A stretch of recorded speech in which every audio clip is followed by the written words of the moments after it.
Curious about whether rear seats are safe in three-row vehicles? Me too. I'm looking to buy a three-row electric SUV, which kids will frequently be seated in the third row, and have found that it's nearly impossible to determine whether such vehicles are safe. Why? The problem is that there isn't any test which explicitly tests whether rear occupants are safe in a collision from behind, particularly regarding the structural integrity of the vehicle. Neither agency which tests cars in the US tests this, nor do the other agencies in Europe or Japan. You may have seen some rear crashes on YouTube, including on this channel, but those only tested whether the fuel tanks leaked, not whether rear passengers are safe. Moreover, those tests are not run for electric vehicles, since they lack fuel tanks. You might think that vehicles would inherently be made safe, but that doesn't seem to be the case. Most manufacturers design cars to be safe in ways measured by crash tests, and somewhat ignore safety along other dimensions.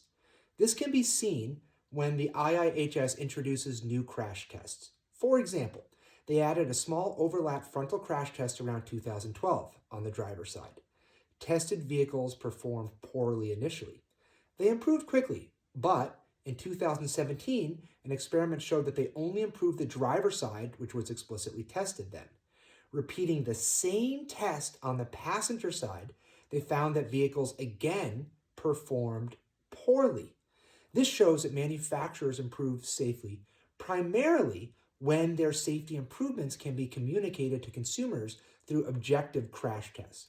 But for types of crashes that are not explicitly tested, we should not expect vehicles to be safe. There were a couple of notable exceptions. When I investigated which vehicles perform best on newly introduced crash tests, Volvo and Subaru stood out. They appeared to design vehicles to be safe even on dimensions not explicitly tested, explaining why their vehicles do well on newly introduced tests. So where does this leave one interested in rear crash safety? Well, I tried emailing and calling Kia to inquire about the new EV9. I mostly received incomplete or inaccurate information. I was told that the EV9 received a 5-star safety rating without them mentioning it did not test the rear collision, which is what my question had solely focused on. It looks like a nice car, one that I was very interested in, but I will probably hold out for the Volvo 3-row SUV, the EX90.